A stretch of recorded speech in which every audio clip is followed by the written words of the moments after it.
Poor Bride marries a blind Tycon, but his wedding gift left everyone speechless.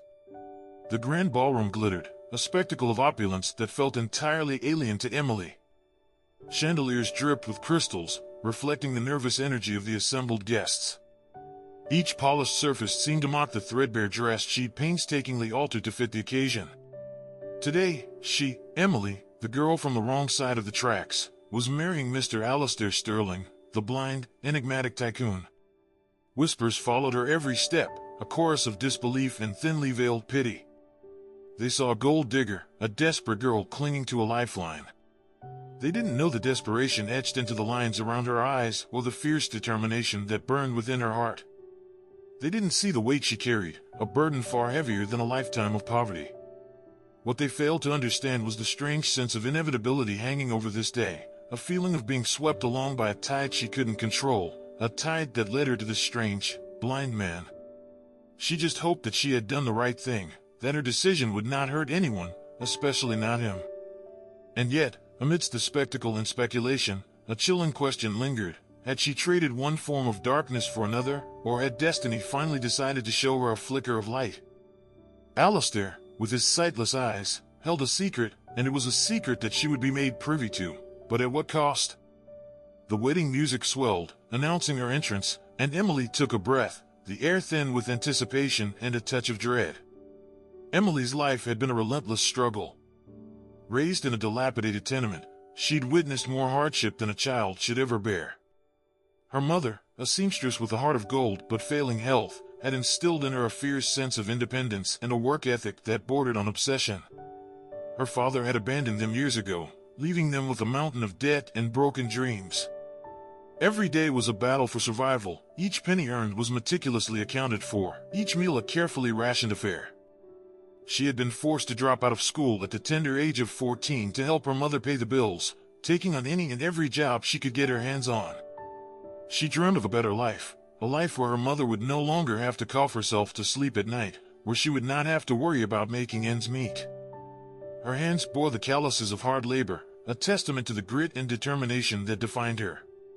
She had worked as a cleaner, a waitress, and a babysitter, all while working on her craft, the only light in her world, designing and making dresses. She had a natural talent, which she had to hide, and which was slowly dying within her. Her small business, Threads of Hope, was her only sanctuary, a place where she could escape the harsh realities of her existence, even if it barely earned enough to keep her afloat. The weight of her mother's medical bills was crushing her, and her desperation was a dark, consuming shadow. When a chance encounter with Alistair Sterling's imposing lawyer led to a proposal of marriage, it had felt like both a lifeline and a noose. Alistair, a man cloaked in mystery and rumored to be as ruthless as he was wealthy, offered her a way out, not of her despair, but of her financial burdens. Her mother, sickly and worn, had urged her to accept. "It's for us," she'd whispered. "It's our only chance." Emily knew that it would never be a love match, but if she could at least get her mom out of the slum they lived in, she was willing to marry any man, blind or not. The whispers surrounding Alistair, his blindness as a result of a tragic accident, only added to the unease. She knew nothing about him, aside from his name and his intimidating persona. Yet, amidst her trepidation, a seed of hope had begun to sprout. Maybe this marriage would not be a prison, maybe it would be a chance at something better. The wedding itself was a surreal affair. The sheer scale of the Sterling estate was overwhelming, a testament to Alistair's immense wealth. It was as if she had stepped into another world, a world where crystal, silk, and gold were not the exception, but the rule. During the exchange of vows, Emily's voice had trembled, her carefully constructed facade of composure threatening to crumble. Alistair's voice, deep and resonant, was strangely soothing, even as it sent shivers down her spine. He had a commanding presence despite his disability, his posture was regal, his words carefully enunciated. After the ceremony, during the reception, as the guests milled about, a hush fell over the room. Alistair, who had remained mostly silent, cleared his throat, signaling that he was about to speak. A knot formed in Emily's stomach.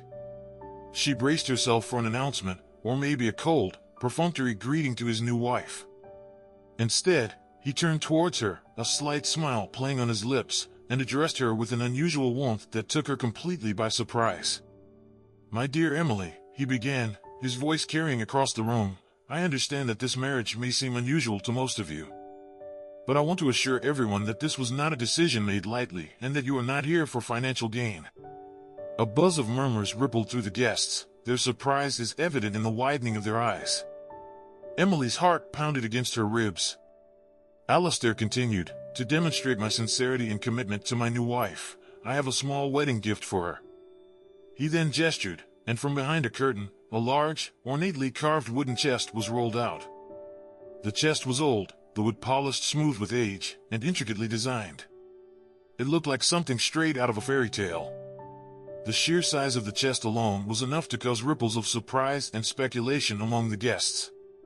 Emily watched, bewildered, as Alistair's assistant, a tall, severe man named Mr. Davis, opened the chest. What emerged left everyone, especially Emily, utterly speechless. It wasn't gold or jewels, but rather a fully equipped atelier, a miniature workshop complete with state-of-the-art sewing machines, bolts of luxurious fabrics, cutting tables, dress forms, and a dizzying array of design tools.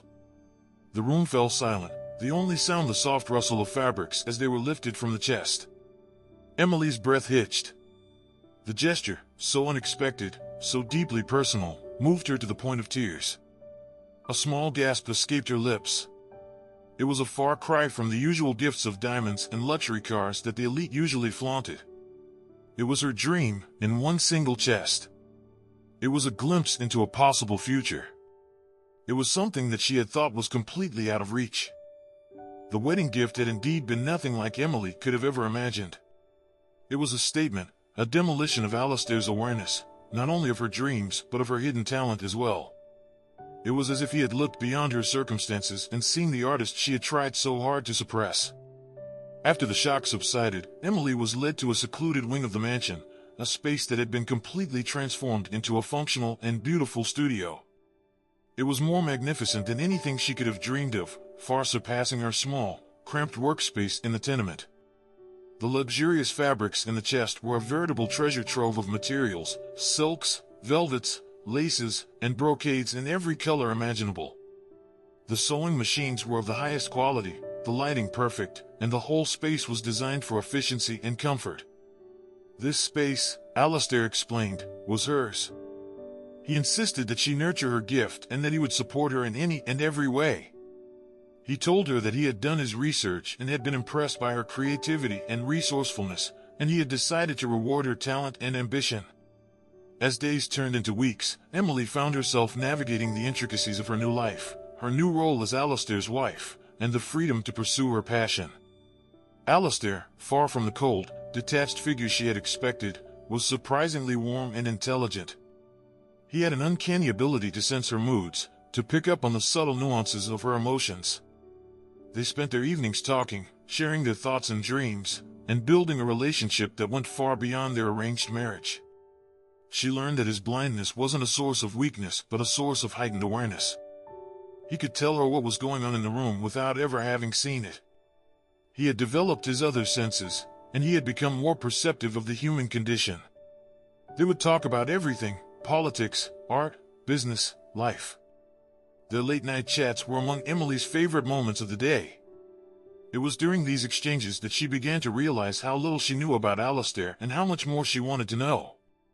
Emily learned that the accident that had taken his sight had also taken his parents, and that he had been running the family business since he was barely out of his teens. Despite his wealth and power, he carried a palpable sadness, a sense of isolation that mirrored her own. She discovered that she was not the only person he was trying to help. He was secretly funding several charities and community programs, without ever seeking praise or recognition. It was in these moments that her initial reservations about him started to fade away, replaced by a growing sense of admiration and respect. But their growing intimacy was not without obstacles. Alistair's fiercely protective staff, particularly Mr. Davis, remained skeptical of Emily. He saw her as a potential threat to Alistair's fortune, constantly scrutinizing her every move and questioning her intentions. And, like all rich people, Alistair had his share of enemies, and some began to make subtle threats against their new relationship. Alistair himself seemed to be hiding something, a dark secret that lay beneath the surface of his calm demeanor. Emily often caught him lost in thought, his brow furrowed, his hand clenching and unclenching in anxiety. The opulent mansion began to feel like a gilded cage, and Emily began to wonder about the secrets that its walls were hiding. Despite the uncertainty, Emily poured her heart into her work. The atelier became her sanctuary, her escape. She began designing dresses, drawing inspiration from her new surroundings and her growing connection with Alistair. Each creation was a reflection of her journey, her transformation from a girl struggling to survive to a woman finding her voice and her passion. The dresses became a way for her to express the deep and complex emotions she couldn't express verbally. Her designs began to get the attention of the elite within the fashion industry. News of her talents was starting to make its rounds, and it wasn't long before she had to deal with the sharks in the fashion world. The tension reached its peak during Alistair's annual charity gala, a grand affair held at the estate. Emily had designed a stunning dress for the evening, a masterpiece of intricate lace and delicate embroidery. She was initially reluctant to wear it, as it felt too flashy, too ostentatious. But Alistair had gently insisted, saying it was a tribute to her talent and her hard work. She had worn it with both pride and a feeling of unease. As the evening progressed, Emily couldn't help but feel the weight of the eyes on her. The room was full of the city's elite, the rich and the powerful, all trying to get close to Alistair. But this time, they were also trying to get closer to her. She felt as though she were an exhibit in a museum, there to be admired and dissected. It was then that Emily overheard a heated argument between Alistair and Mr. Davis, the voices low but filled with urgency. Hidden behind a curtain, Emily listened in horror as she realized the full extent of the danger Alistair was in. His business rivals were not only threatening his company, but his life as well. There was a plot to sabotage his business and use the money for an illegal deal, and they were all waiting for his downfall. He had been aware of the threat for months, keeping it from her to protect her. The secret he had been hiding was not about his past, but about his current situation. They were under siege. He knew that the marriage would make her a target as well, which is why he was so reluctant to let her into the inner circle. He knew that if he had told her, she would have left. She found herself at a crossroads. She could remain hidden or she could face the danger head-on. He had given her everything. She would not let him be harmed. She decided that she had to reveal what she had heard to him, even if it meant putting herself in danger. When she confronted him, Alistair's face paled. He pleaded with her to leave, but she refused. Emily had always been a fighter, and she was not about to abandon him. She vowed to stand by him. She had gone through so much hardship that she had nothing left to lose, especially not him. In a moment of raw emotion, she confessed her feelings for him, her voice trembling, her heart laid bare.